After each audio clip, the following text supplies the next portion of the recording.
आज आप जानिए प्रजापति दक्ष के द्वारा शिव की अवहेलना करने पर सती ने कैसे त्यागे प्राण।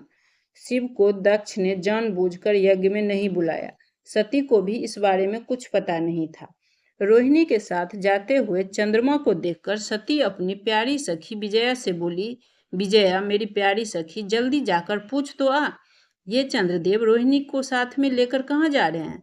सती की आज्ञा पाकर विजया तुरंत उनके पास गई और बड़े आदर के साथ पूछा, चंद्रदेव आप कहाँ जा रहे हैं।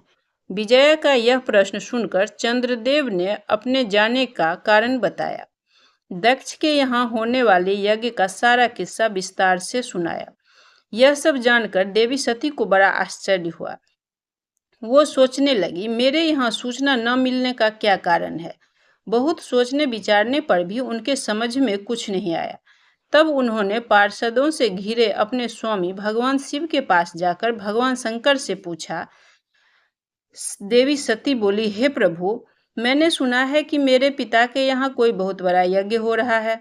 उसमें बहुत बड़ा उत्सव भी होगा। उसमें सब देव ऋषि आ रहे हैं। उस महान यज्ञ में आप भी मेरे साथ चलिए। सती की बात को सुनकर भगवान महादेव, जिनका हृदय दक्ष के व्यंग बाणों से घायल हो चुका था, मधुर स्वर में बोले, हे देवी, तुम्हारे पिता दक्ष मेरे द्रोही हो गए हैं। जो लोग बिन बुलाए दूसरों के घर जाते हैं वो वहां पे अनादर ही पाते हैं, जो मृत्यु से भी बढ़कर कष्टदायक है। अतः हे प्रिय, तुमने ये कैसे सोच लिया कि हम और तुम वहां यज्ञ में एक साथ चलेंगे, या हमें वहां जाना चाहिए, क्योंकि हमें उसमें बुलाया नहीं गया है।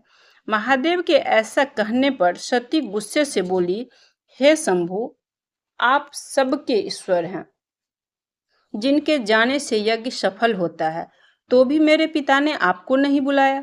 फिर भी आप मेरे साथ चलकर उनका यज्ञ सफल कीजिए। शिव ने कहा, हे देवी, तुम्हारी रुचि वहां जाने की है तो तुम मेरी आज्ञा से शीघ्र अतिशीघ्र अपने पिता के यज्ञ में जाओ।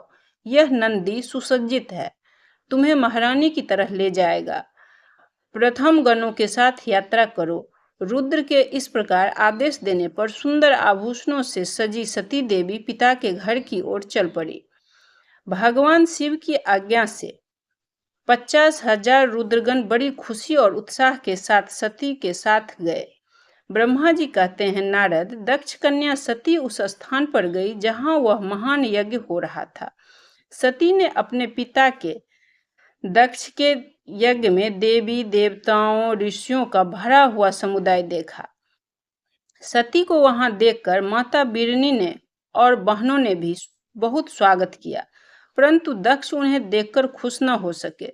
दक्ष के डर से दूसरे लोग भी आदर भाव न दिखा सके, तो भी उन्होंने अपने माता पिता के चरणों में मस्तक झुकाया। सती ने विष्णु आदि सब देवताओं का यज्ञ में भाग लेते देखकर आश्चर्यचकित रह गई।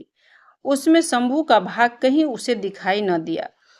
तब देवी सती को क्रोध आ गया और वो गुस्से से बोली, हे प्रजापति दक्ष, आपने परम मंगलकारी भगवान शिव को इस यज्ञ में क्यों नहीं बुलाया, जिनसे यह सारा संसार पवित्र होता है। क्या उनके बिना आपका यह यज्ञ पवित्र होगा।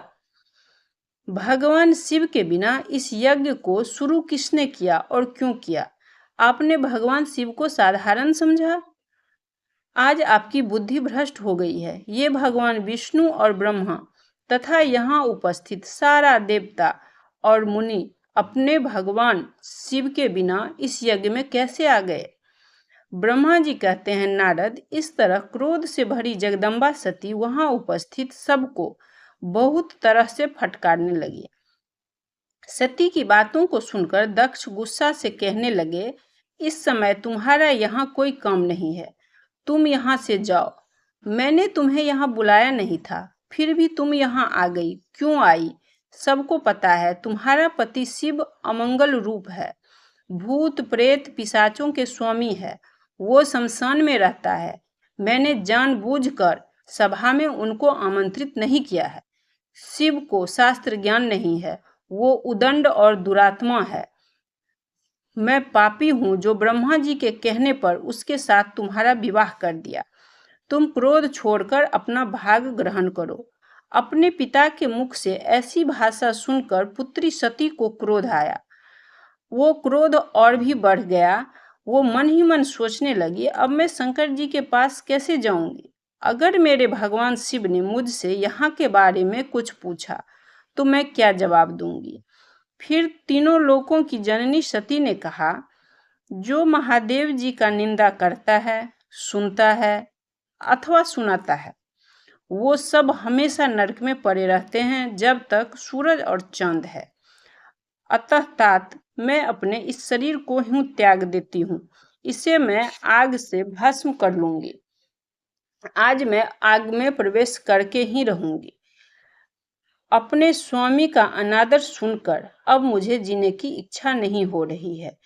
और कभी उन्होंने मुझे प्रेम से दक्ष पुत्री कहा तो मुझे उनका ये अपमान याद आएगा जो मेरे पिता द्वारा उनका हुआ है।